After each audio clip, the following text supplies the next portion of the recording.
इस बार सावन का महीना बड़ा ही खास रहने वाला है, क्योंकि सावन की शुरुआत सोमवार के दिन तथा सर्वार्थ सिद्धि योग में होगी। इस बार पूरे 29 दिनों तक शिव भक्त महादेव की आराधना कर अपनी मनोकामनाएं पूर्ण कर सकते हैं। ज्योतिषाचार्य पंडित पंकज पाठक ने लोकल 18 को बताया कि इस बार सावन में नक्षत्र कई अद्भुत संयोग बना रहा है, जो सावन को बेहद खास और शुभ बनाने वाला है। यह संयोग लगभग 72 वर्ष बाद बन रहा है। इस संयोग में अगर विधि विधान से भगवान शिव की पूजा अर्चना करते हैं तो व्यक्ति की सभी मनोकामनाएं पूर्ण होगी। आइए जानते हैं ज्योतिषाचार्य से। आगामी मास श्रावण मास आने वाला है। देवादिदेव महादेव की भक्ति करने के लिए तो भगवान शिव को प्रसन्न करने के लिए यह मास जो है सर्वश्रेष्ठ माना जाता है। वैसे ही भगवान भोलेनाथ की यदि हम भक्ति करते हैं, उनका पूजन करते हैं तो हमारी समस्त मनोकामनाएं पूर्ण होती हैं। संसार का ऐसा कोई सा सुख नहीं है जो भगवान शंकर की पूजन करने से हमको प्राप्त नहीं हो सकता। उनका नाम ही भोलेनाथ है, तो सहज रूप में प्रसन्न हो जाते हैं। इस बार श्रावण का महीना निश्चित ही कुछ अद्भुत संयोग लेकर के आ रहा है। ज्योतिषी दृष्टि से भी कई उत्तम संयोग लेकर के आ रहा है। पहला तो सोमवार से प्रारंभ हो रहा है और सोमवार के दिन ही श्रावण मास का समापन हो रहा है। दूसरा, इस महीने में 5 सोमवार पड़ रहे हैं, यह भी अद्भुत योग है और 29 दिन का यह श्रावण का महीना है। पंचांग के अनुसार 72 साल बाद कुछ ज्योतिषी संयोग बनने जा रहे हैं, उनकी हम यहाँ चर्चा करते हैं। पहला श्रावण सोमवार 22 जुलाई के दिन हो रहा है।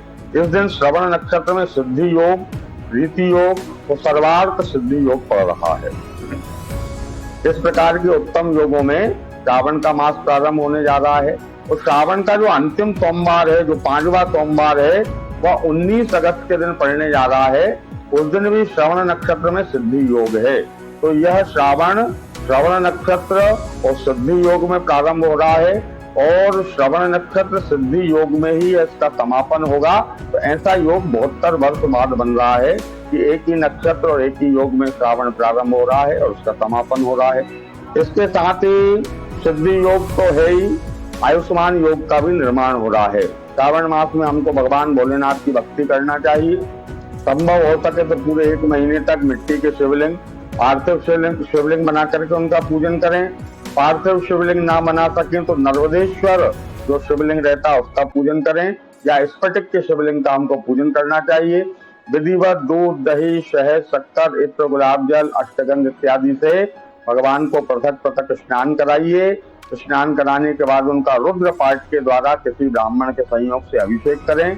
फिर भगवान को फूल, माला, दूबा, बेलपत्र, अकाव, धतूरा, शमी पत्र, भांग इत्यादि भगवान को समर्पित करना चाहिए।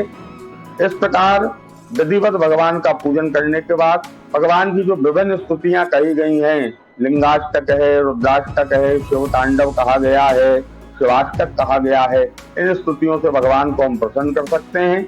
महामृत्युंजय का जप और जो महामंत्र कहा गया है ओम नमः शिवाय, इस महामंत्र का यदि अभी श्रावण के महीने में जप करते हैं तो निश्चित ही हमारे जीवन में सुख, शांति, समृद्धि की प्राप्ति होती है। भोलेनाथ प्रसन्न होंगे और आपकी सभी मनोकामनाओं को पूर्ण करेंगे।